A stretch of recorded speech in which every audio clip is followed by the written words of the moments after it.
Pondo para sa mga local government unit dinagdagan pa ni Pangulong Ferdinand Marcos Jr. Kasunduan para sa mas mabilis na pagtatayo ng mga silid-aralan, nilagdaan ng mga local chief executives. Hindi maikaila na minsan mahirap at mabagal ang proseso kung minsan pa nawawala yung request, lalo na sa mga maliliit at malalayong mga LGU. Operational lapses tinitingnang dahilan ng pagguho ng basura sa Rodriguez Rizal. Local government unit hindi inaalis ang posibilidad na may natitira pang natabunan sa landfill. Nagkakaroon kasi ng compacting activity, yung mga bulldozer, sinisiksik ba? Sinisiksik. Now, apparently, nasa isang lugar lamang yung 4 na bulldozers. So, obvious, yung weight ng bulldozers na yun yung nag-trigger, kaya nagkaroon ng thrust light. 3 among the 4 bulldozers ang nalaglag. 4 na impeachment complaints laban kay Vice President Sara Duterte, formal nang nirefer ng Kamara sa House Justice Committee. Ilang endorsers ng reklamo, sinabing hindi sila nasisindak sa Vice-Presidente. Hindi naman ako nasindak. Parang matagal naman na siya nagpaparamdam. Wala nang actually bago doon. Pinay tennis star Alex Ayala umakyat sa world's number 31 ng Women's Tennis Association o WTA rankings. Mahabang deliberasyon sa mga reklamong impeachment laban kay Vice President Sara Duterte, inaasahan na ng mga kongresista. I would agree na mas magiging mahaba ang deliberation. Remember, for the purpose of determining sufficiency in form and substance, our discussion is per complaint. And as we discuss one complaint, we go by the ground. Armed Forces of the Philippines, walang namamataang konstruksyon ng China sa Baho de Masinloc. Missile ng China, pinaniniwala ang nasa loob ng warship at wala saan man sa Scarborough Shoal. Our monitoring is that the presence of the PLA Navy, the Chinese Coast Guard, and the Maritime Militia in Scarborough is there. We have not monitored any construction on Scarborough Shoal, except for the presence of the PLA Navy, the Chinese Coast Guard, and the Maritime Militia. Pangulong Ferdinand Marcos Jr. may kinakausap na umanong posibleng kandidato sa 2028 presidential elections. We have some people that we are talking to in mind. Many of them actually, some of them said, no, I do not From the want." cabinet? I'm sorry? Are they from the cabinet? Are they local officials? Are they from the Senate or Congress? Posibilidad ng pagiging espiya ng naarestong Chinese national na nagpanggap na Pilipino. Inaalam na ng Bureau of Immigration. Possible case of espionage it's a possibility. We have to look into that. That warrants further investigation. Isa pong posibleng motibo rin yan. Palasyo mariing pinabulaanan ang aligasyon na mastermind umano si Pangulong Ferdinand Marcos Jr. sa flood control projects anomaly. Paulit-ulit na kasinungalingan laban sa Pangulo. Lousy script.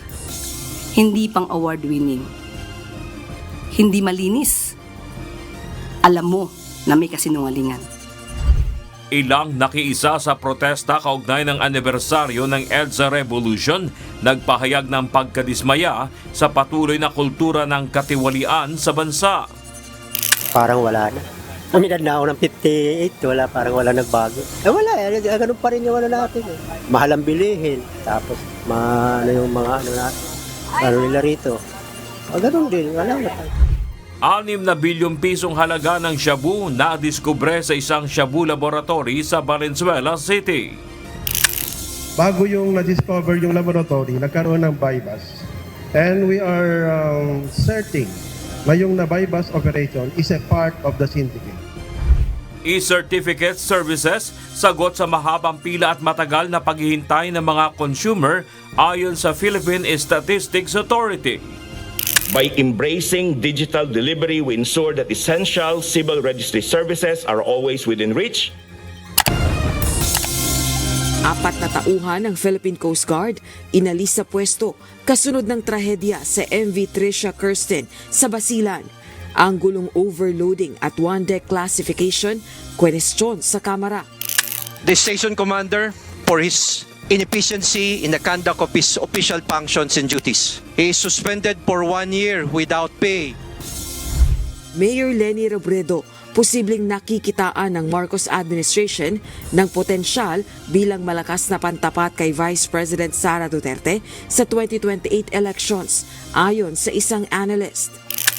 Walang nakikita malakas na kandidato ang administrasyon. So maaaring maganap ito outside the administration. At ang pinakamalapit ay ang mga dilawan na pinklawan ng mga political leaders.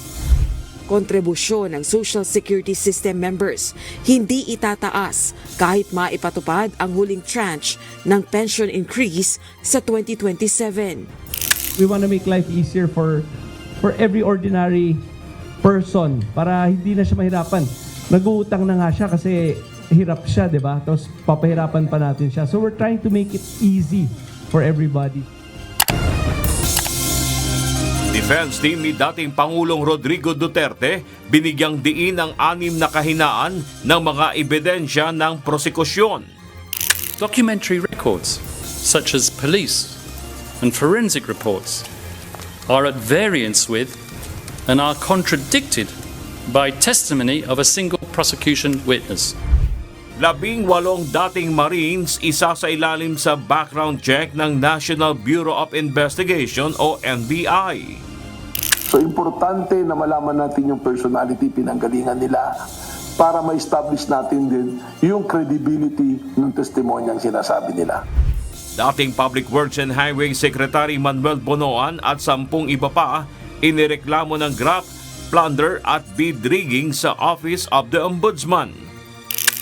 Questionable ang favorable sa kanila ang pag-award, no? At base na rin sa ating ebidensya na monopolize talaga ang bidding dyan sa central office ng DPWH up to the present because of this evidence. At South Korea President Lee Jae-myung bibisita sa Pilipinas sa March 3. Ugnayan sa teknolohiya at enerhiya, ilan sa posibleng talakayin. Kasabay ng pagbisita ni President Lee, ang ika-77 anibersaryo ng pagtatag ng diplomatic relations ng Pilipinas at South Korea noong March 1949.